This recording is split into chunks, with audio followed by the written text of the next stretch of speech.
Morning light through the bedroom window, slow motion dust specks swirling in the sun. I close my eyes and I'm floating along.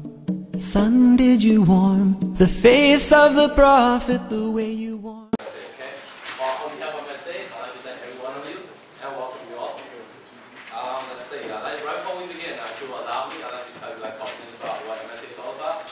MSA, the purpose of MSA is to encourage and promote a better understanding of Islam to anyone who is willing to learn or just simply inquire. Okay? So we have two rooms downstairs, room 217 and 218.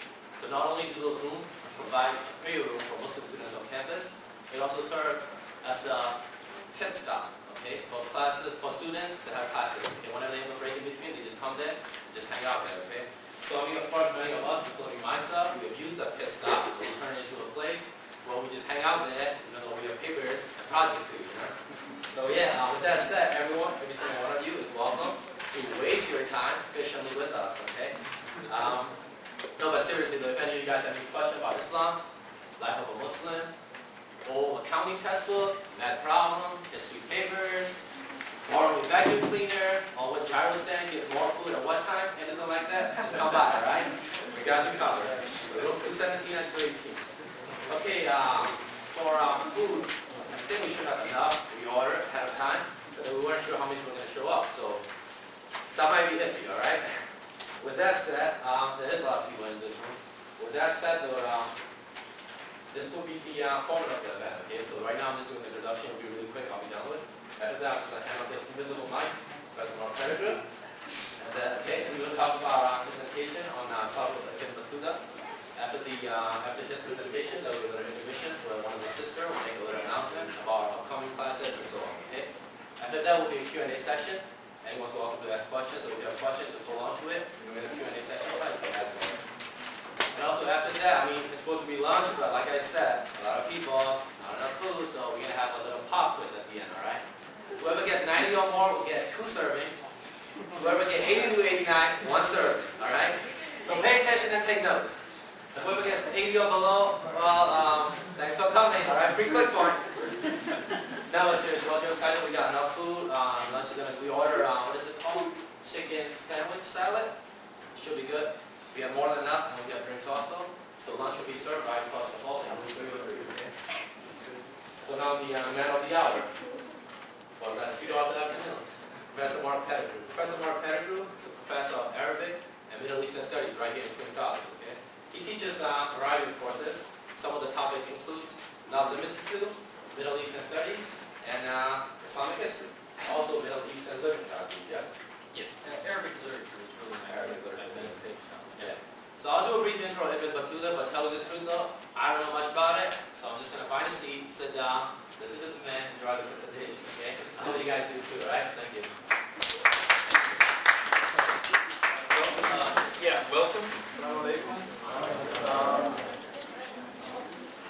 Okay, I'm trying to find, oh, I can move this. Okay, that's a little better. I thought I was just going to be kind of jammed in there. Well, I hope this will be fairly entertaining. I think many of you have probably heard of Ibn Battuta before. He's by far the greatest medieval globetrotter on record.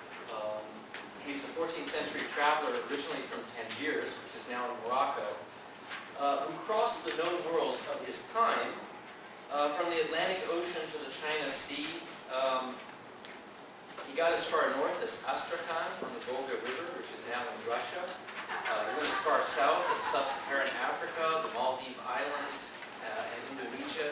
He visited every major empire of his time: the Byzantine Empire, the Ilkhanate that controlled Persia and Iraq, the Sultanate of Delhi, the Mongol Empire of China, Islamic and non-Islamic empires all over the world. Many of you have probably heard the famous hadith, "Utlub al-ilm without seek knowledge even in China." Ibn Battuta seems to have taken that rather literally.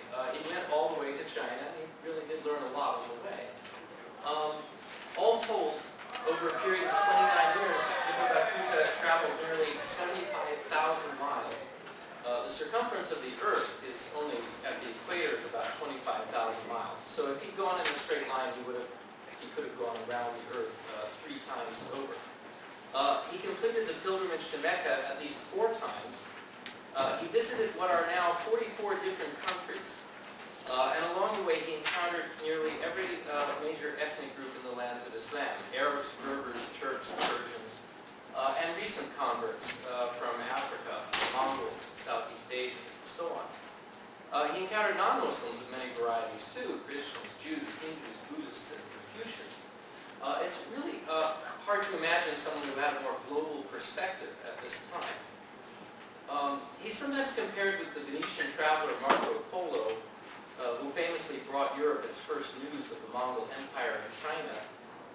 There are, of course, certain similarities. They followed similar routes at times, but Marco Polo's travels only covered about 1,500 miles. So compared to Ibn Battuta, he was a Boy Scout. What do I have next? Just for variety. This is a medieval illustration from a book called the Maqamat of Hariri, from about a century before Ibn Battuta's time. A bunch of guys in a boat. I just thought, for traveling. Ibn Battuta is sometimes sort of represented as an explorer, but he was really first and foremost a Muslim religious scholar. He was a legal expert from the Maliki school, which for most of you know is one of the 4 schools of Sunni law. And in fact, in many of the places that he traveled to, he served as a qadi, as a judge. He was also an adventurer of sorts. He was a Sufi and visited many famous Sufi masters of his time. And he was finally, and I guess what he's best remembered for now, is he was a close observer of the world around him. He could even be described as a pre-modern anthropologist. He was really interested in the cultural details of all the peoples that he met. The account he left of his travels is entitled Tuhfat al-Nuzar bi-Ghara'ib al-Amsar Ajaib al-Asbar, or a gift to those who contemplate the wonders of cities and the marvels of travel. They like long, flowery, rhyming titles in the Arab world of this time. It sounds a lot better in Arabic than it does in English. It's more commonly known as Rihlet Ibn Battuta, the travel journal, maybe. The journey of Ibn Battuta. It contains details of the longest recorded series of journeys in pre-modern times. It's valuable. I mean, it's really regarded as a kind of treasure trove of cultural and historical data on all these different places he visited. Let me just show a little map. This shows what the Islamic world looked like in the 14th century.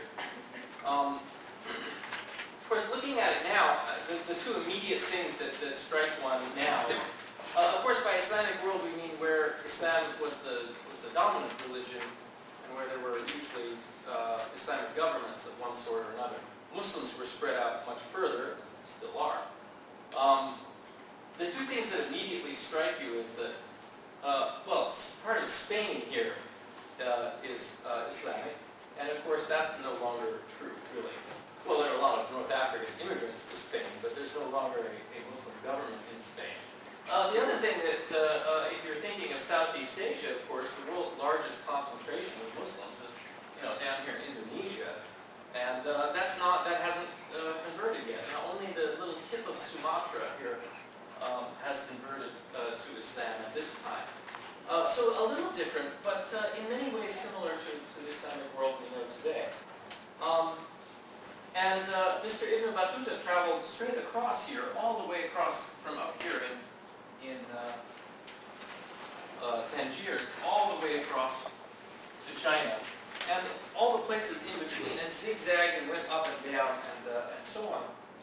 His travels are really, when you think about it now, mind